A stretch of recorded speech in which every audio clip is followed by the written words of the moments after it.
morning, good afternoon, good evening, wherever you are in the world. This is Dr. Barry, London News. Two quick videos that you must have a look at. One's from Sky News and one's from, I have to be careful how I say it, Fox. Right, so you got the message. This video will definitely be censored. It will be on Rumble, so you'll have to cross over to Rumble. I will put the link up on YouTube. So please have a look at it. It's very important. And this not only applies to Australia, for our elections coming up, which is an illusion, it applies everywhere because we're all under the one world umbrella called world. It's called progress and all that usual stuff. Again, I got to be careful to say. But here in Victoria, postal voting, if you get letters in the post to say for postal voting, tear it up, go and vote in man or woman person, whatever you want to call it, right? Do it because they don't even count them. It's a con job. And postal voting, there's something that should only be, you have to have a lawful excuse. You're either sick or you're away or something to vote. Remember, nowadays it's just a private company trying to keep this criminal Daniel Andrews in power. There's lots of other good independents down in Mulgrave. We've got Ian Cook. Got to vote for Ian Cook if you're in Mulgrave. And if you're in other areas, the Liberal Democrats, look, they're about the only ones. The rest of the politicians, the Labour and the opposition, what they call an opposition, are criminal politicians. They're not, look, they're interested in power. And even the opposition have been told to stand down because they want a Green Labour criminal government, and we've got that, enough of that. So enough said. Don't postal vote. Vote in man and woman in person. Just turn up and bring a biro, a biro right where they can't. They'll give you a pencil so they can rub it out. It's all bullshit. Don't let it happen to you. Now watch this clip from Ron from Sky News, and then the other one at the Fox at the end. Some of it's censored. If it goes silent and blank, it's censored. That don't worry about. Have to do that, otherwise we'll never get it off the ground. And we'll try and get it up and see what happens. Anyway, London News sign off. Thanks for watching. Good evening and welcome to the show where conservative is cool and woke is a joke. If you only watch 1 hour of telly this evening, you'll pat yourself on the back that it was this one, because I'm about to ask the single most important question of the last 2 years. A question nobody in Australia has dared to ask, to the best of my knowledge. The answer to this one simple question, should it ever be forthcoming, will either absolve many of our leading politicians and bureaucrats from responsibility for what is possibly the greatest scandal in our lifetimes, or it won't. It will condemn them. And it goes to the heart of what I want a royal commission into COVID to investigate: the abuse of power during COVID. But before I ask that question, here's a little tidbit that should put the fear of God into every sensible, right-thinking, everyday Victorian.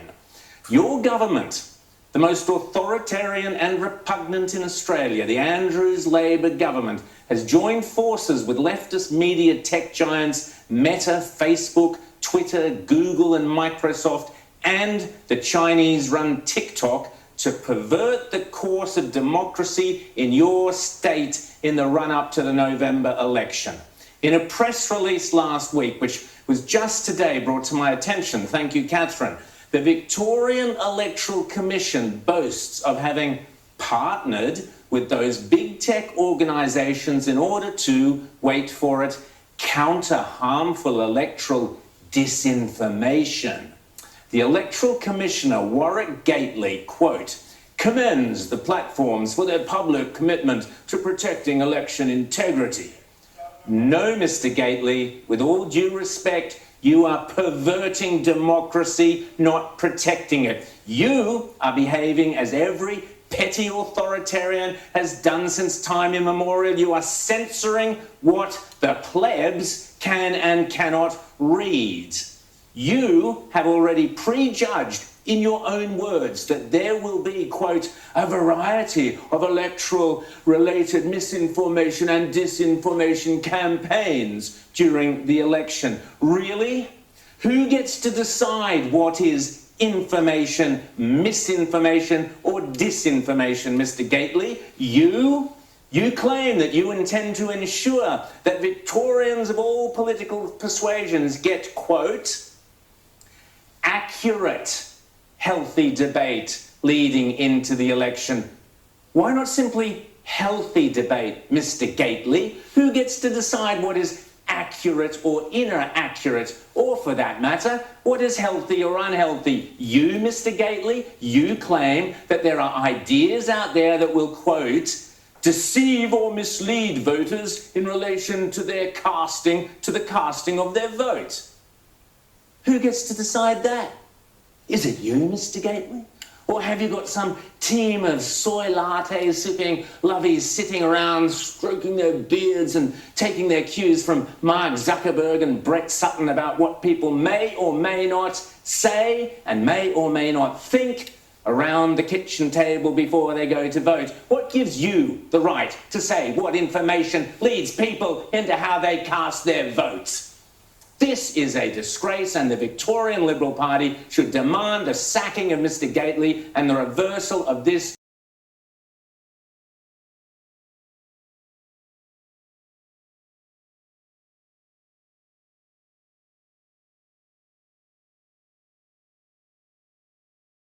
of Joe Biden. And here is the Victorian Electoral Commissioner in league with the very same mob.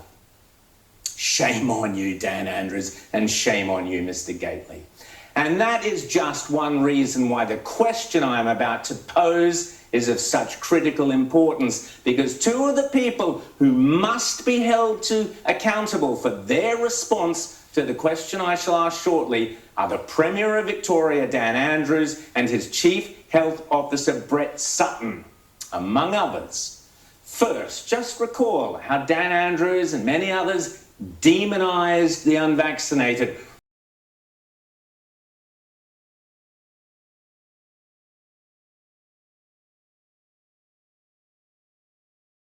At risk if they weren't vaccinated. People lost their jobs and careers because social media, all our leading politicians, all our chief health officers were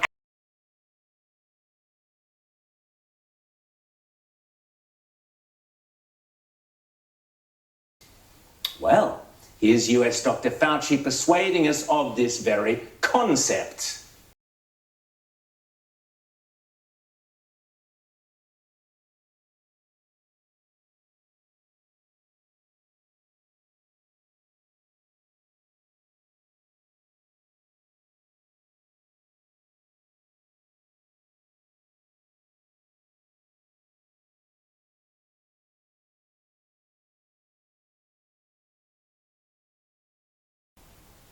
Really?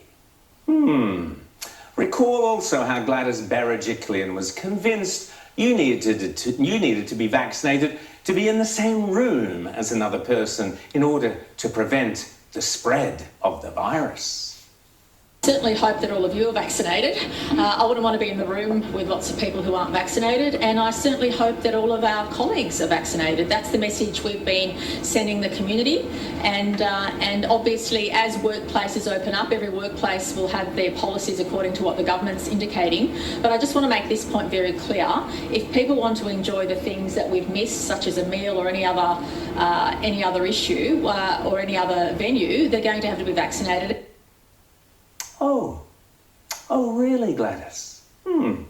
Bob Carr wanted people who did not get vaccinated to be denied any free Medicare for COVID treatments. Quote, he said, "You will pay for your willful stupidity, not the rest of us," he proclaimed. And of course, there were all the health ministers threatening all sorts of dreadful things to people who were not vaccinated, such as this disgusting threat and demonising of everyday Aussies. Life will be miserable without being vaccinated. You won't be able to get you won't be able to hide, you won't be able to get a doctor to sign off that you got an exclusion, because there's quite set rules on that, and doctors will be audited to see if every one of their exclusions will be looked at very carefully. They'll get fined, they can get struck off.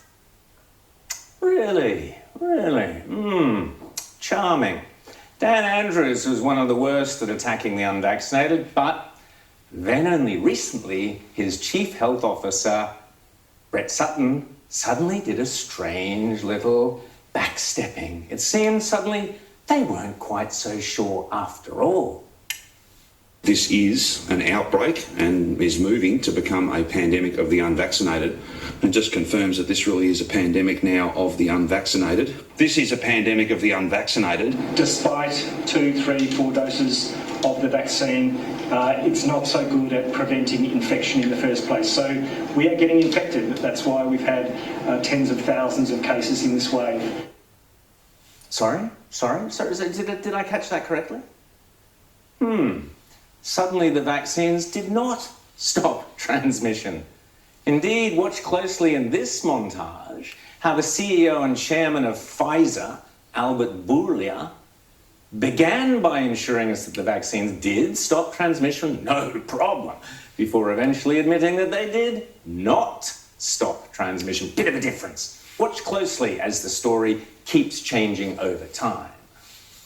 There are a lot of indications right now that are telling us that there is a protection against transmission of it. There is no variant that we have identified that escapes the protection of our vaccine. Against COVID, to come now with a treatment of 90% effectiveness, personally makes me very proud about it. And we know that the 2 doses of the vaccine offer very limited protection, if any. The 3 doses with a booster, they offer reasonable protection. It is necessary a fourth boost right now. The protection that we are getting from the third, it is good enough, actually quite good for hospitalizations and deaths. It's not that good against infections, but doesn't last very long.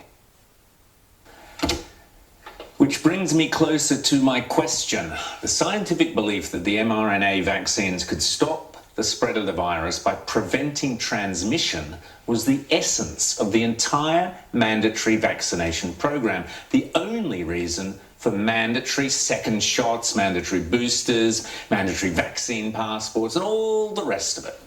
Mandates that still exist in many places in this country today.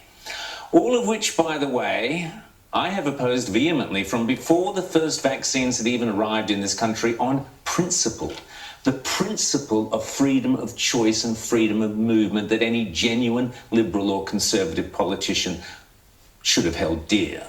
What's more, it struck me that if the vaccines didn't actually stop the transmission or spread of the virus, as those in authority were claiming, then the only purpose the vaccines could possibly serve would be to protect the individual, in which case it was obviously entirely a matter for the individual and perhaps their doctor. Certainly not their employer or the shop down the road or the dobbing-in person next door to comment on. It would be up to the individual to decide whether or not to take the vaccine. Remember, if the vaccine did not stop transmission, then there was by definition no need for QR codes, no need for restricting access for businesses, no need for closed borders, no need for vaccinating children and babies, no need for vaccinating people who weren't at risk of getting ill from COVID, no need for closing down schools, no need for shunning people, no need for dividing families, no need for setting people against each other. All of which brings me to what happened yesterday in the European Parliament, when Rob Roos, a Dutch Conservative member of the European Union COVID Committee and Vice Chair of the European Conservatives and Reformist Group within the European Parliament, questioned Pfizer's President of International Developed Markets, Janine Small, in a COVID hearing in the European Parliament.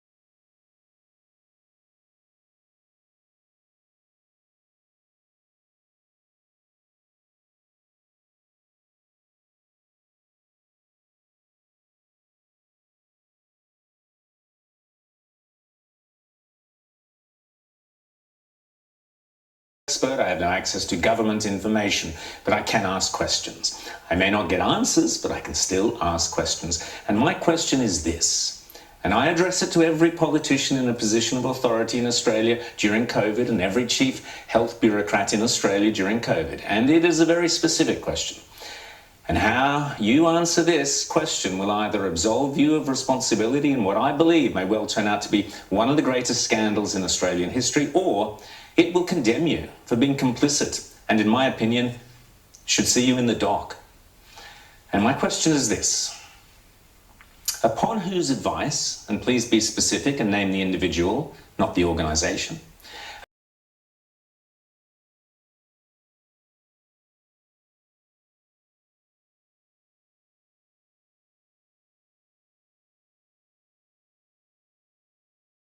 to verify the data behind that advice? That's all a Royal Commission needs to ask any of them.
Anyway, I hope you got through that. I'm sorry about the blank bits, but it was censored, and in order to stay on the channel, we have to play the game.